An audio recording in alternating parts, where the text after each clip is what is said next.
Watson नामी एक लाखपति सौदागर एक दिन सुबह के वक्त कहीं जाने को तैयार था। नौकर नाश्ते की मेज़ लगाए मुंतज़र खड़े थे कि इतने में एक भूखे बूढ़े ने आकर सवाल किया, सौदागर साहब, मैं 3 दिन से भूखा हूँ, कुछ खाना हो तो खुदा की राह में दे दो ताकि मैं भी पेट के दोज़ख को भर लूँ। वाटसन ने निहायत क्रास से कहा, बूढ़े जी, नबाई की दुकान नहीं है। बूढ़े ने कहा, कुछ पैसे ही दे दीजिए, मैं बाज़ार से रोटी खरीद लूँगा। वाटसन बोला, बस अब तकरीरबाजी ख़त्म करके फ़ौरन दफ़ा हो जाओ, वरना भी कुत्ता मदाज परसी करेंगे। खामोश होकर निहायत बेदिली के साथ चला गया। लेकिन वाटसन जो ही मेज़ पर बैठा, उसे मालूम हुआ कि किसी बेएहतियाती से चाय, मक्खन और मेवा को मिट्टी का तेल लग गया है और सब चीज़ों से तेल की बू आ रही है। ये काम की जल्दी में फ़ौरन उठ खड़ा हुआ और नौकर को 1 बजे खाना लाने की ताकीद करके चला गया। लेकिन 3 बज गए और नौकर न आया।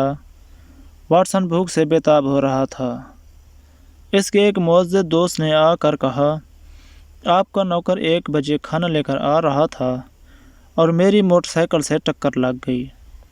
खाना तो बर्तनों समेत गिरा ही था।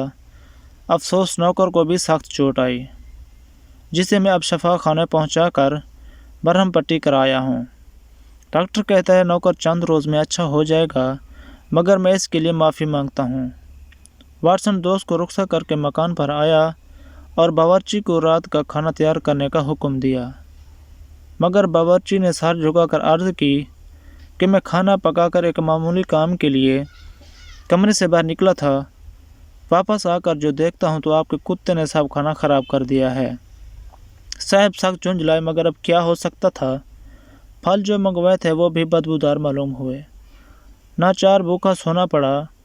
दूसरे दिन सुबह उठकर चाय तैयार हुई तो इसकी भी वही हालत पाई और 1 बजे का खाना भी किसी वजह से यूं ही बर्बाद हो गया। आखिर इन बातों के लिए दर पे वाक़ई होने से वाटसन को ख्याल आया कि हो ना हो ये उसी बूढ़े की बददुआ का नतीजा है। नाचार वो अपने एक दोस्त के यहाँ खाना खाने चला गया। लेकिन जो ही दोस्त के साथ खाने को बैठा, मेज़ पर खाना रखते हुए नौकर का पाँव फिसल गया। मेज़ वाटसन पर आ पड़ी और ये इस दोस्त की मेम साहिबा पर जा गिरे। इसके गिरने से उन्हें भी चोट आई और खाना भी सब का सब तायो बाला हो गया।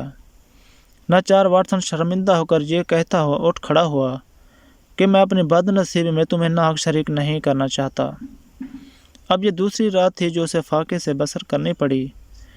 तीसरी सुबह भूख के मारे इसकी हालत सख्त अबतर हो रही थी और ये हैरान बैठा सोच रहा था कि क्या करूं और क्या ना करूं कि इतने में इत्तफाकन फिर उसी बूढ़े फ़कीर का उधर से गुजर हुआ।